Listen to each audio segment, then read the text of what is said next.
Hi, I'm Andrew Watson from Creative Guitar Studio. Thanks for tuning in to my weekly guitar blog here. It is Friday, October 1st, 2010, and I'm just going to go through some emails that have come into the studio off the website this week. The first one comes to us from David out in Windsor, Ontario. He writes in saying, I was watching your music business series and you mentioned investments and mutual funds in there. Are you still a believer in mutual funds for musicians to invest in? Well, thanks for writing in, David.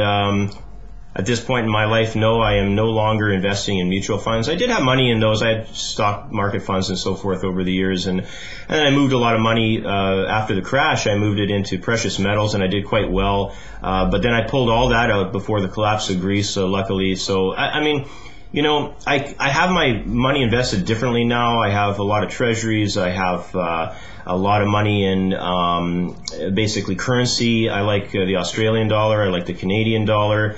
I like precious metals a lot. I've got a lot invested in precious metals, basically. So, you know, if you want to invest and get involved with it, it requires effort pretty much on a daily basis for it to work out for you correctly. If you don't want to do that, then my suggestion is to probably just get involved with treasuries and buy, you know, maybe invest in currencies or something that seems stable. But you still have to research. You know, the one thing I would not recommend doing is getting, you know, a financial advisor or something and just, you know, agreeing to some kind of plan that they have concocted for you, and you know they'll just basically withdraw automatically, you know, $200 or $300 out of your account every month and do whatever with it. I don't think you're going to do very well in that type of scenario at all. So that's just my opinion, but I'm sticking to it.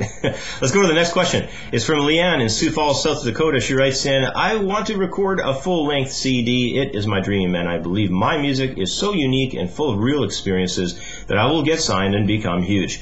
Only thing is, it seems that it will cost me at least $15,000 to record because I don't have a band and I can't play guitar well enough to play in the studio. I am an amazing singer, though, so what should I do if I can't afford the costs of recording? Well, thanks a lot for writing in, LeAnne.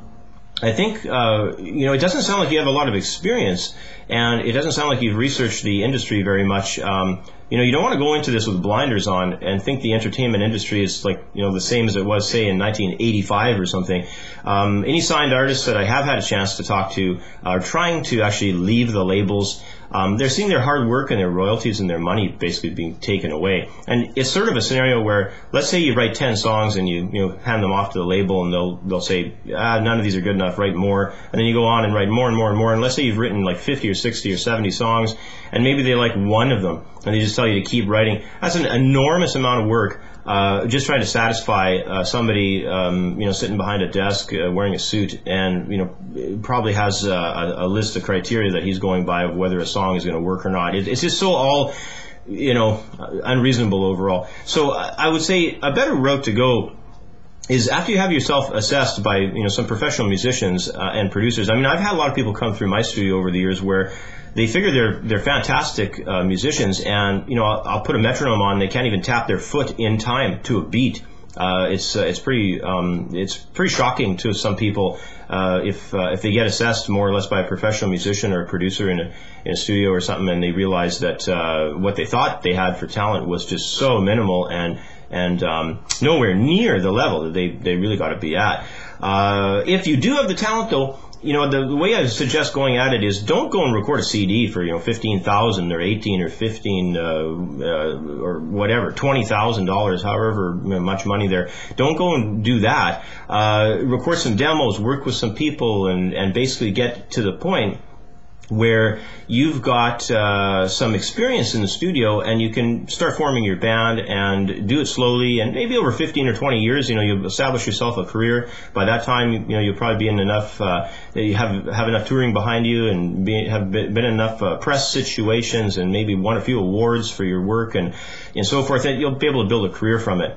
Now, of course, those kind of careers are always evolving as well, so, you know, they're changing as things go. The other way to go about it is if you are filthy rich, you know, you have, let's say, about $400,000 or $500,000 to start off with, or, you know, but to make it these days, I'm sure you're going to need $800,000 to $1 million to do the BAM, super investment into the career and get your name everywhere and so on and so forth. I really just see those as kind of the only options out there. So I guess you need to educate yourself. You need to get yourself assessed. You need to meet with some seriously professional musicians and producers and kind of get a really good picture of where you're at, because the concept that you're coming from here with your question to me is just hitting me like you're not sure how this business operates.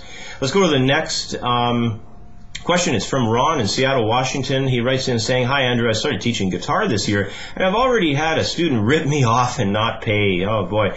Has this ever happened to you? And what can a guy teaching out of his home do to protect himself from getting ripped off by students?" Well, yes, of course, I've been ripped off. It happens more than you might think. But there's a pattern to it, basically, and it all starts with a student not having the payment on one class, and then they say they'll bring it to you the next class. And if you let them come to the next class and not pay you, then possibly the next class booked, they cancel it, or maybe they can't come, they make up excuses, and then they don't show up for a while after that, and then you start calling them, and weeks go by. Maybe they do square up with you eventually, but I mean, at that point, it's almost like you're just figuring probably this person will never pay me anyhow. So you got to nip it in the bud quickly. As soon as, let's say they're into you for $25, $30 or whatever, just stop teaching at that point. Just say, look, you know what, we got to take a break on this until you can, square up with me and, get your account, out of the red. So sometimes people take huge offense to this. It's really kind of odd, but they do believe that some people just believe that they're entitled to so much more and so on. I also think if you're teaching, you should really have a student agreement form and a contract, and maybe even post some notices up on the wall where you teach, stipulating more or less what your terms of service are. And as long as you, like I said, nip it in the bud early, if they only owe you $30 or something, well, you probably survive in life missing that money if they do vanish on you.